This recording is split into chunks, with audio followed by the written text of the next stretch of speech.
I was an amateur. I didn't always hit it as far as I do today. And just like you, I was constantly trying to improve. I chose Titleist then for the same reasons I do now. The new Pro V1 and Pro V1X. Choose the best for your game.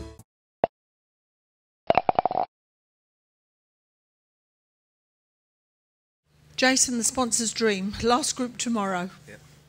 You must be pleased. Yeah, I am pleased.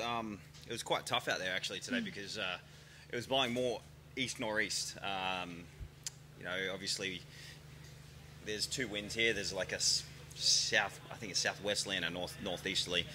And when it's blowing east-northeast, it makes it pretty difficult to you know, hit your lines because there's a lot of cross breezes. Yeah. And it kind of, trying to hear what old mate's saying, but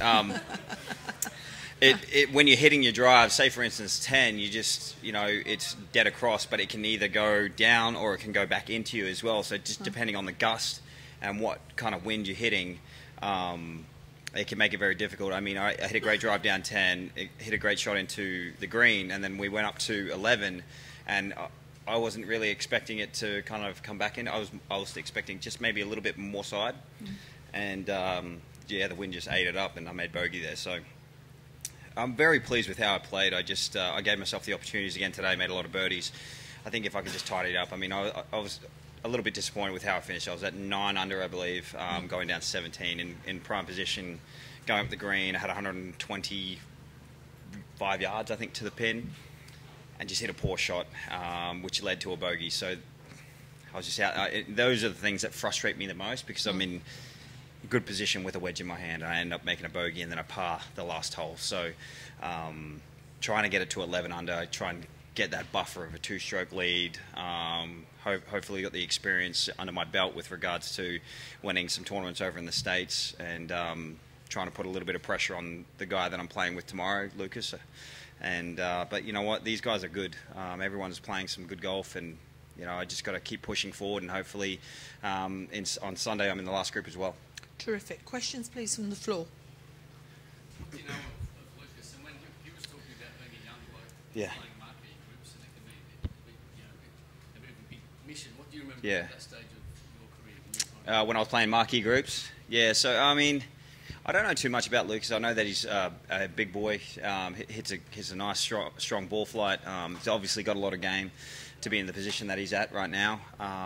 But it's just more about just embracing it, because when you're first starting out as a professional, there's nothing that can really, I guess, get you ready to try to, you know, face these certain, you know, fears, I guess, to a certain degree, because we're all out there just, you know, with a lot of stress, and we're trying to get through the day.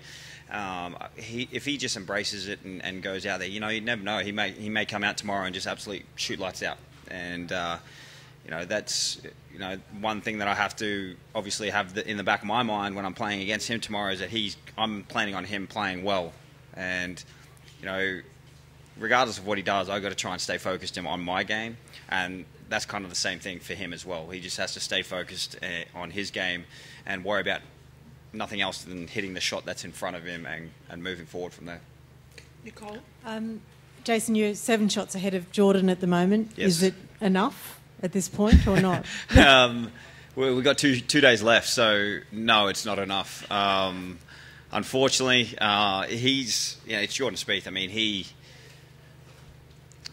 it's obviously solid. You know, if he gets something going on the weekend, he can hold a lot of putts and make a lot of birdies and make a charge. And usually he does make a charge on the weekend. So I wouldn't be surprised to see him from further back from the pack, or especially from the lead, pushing up over the weekend. Only because, you know, when you're in that position, sometimes there's not a lot of pressure on your shoulders.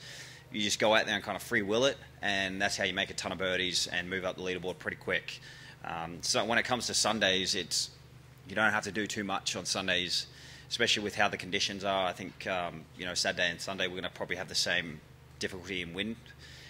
If that's the case, you just got to be very patient with yourself and try and give yourself the opportunity. So 7 strokes is obviously not enough, but I'd like to keep pushing forward, and hopefully I don't see him in my rearview mirror at all. Jason, you obviously played a lot of tournaments. Do you get a sense at this stage, instinctively, what it might take between now and Sunday to get there? You nominated 18 under earlier in the week. Yeah, I mean, it's if I went birdie, I could have got it to 11 under. 18 under is right on that mark, you know, depending on how the weather goes. But I'm not sure if it'll make it there per se. But I definitely think if I get it there, I'll probably most likely win. Because obviously we're forecasted to have really tremendous wins on Sunday and really difficult wins tomorrow. So I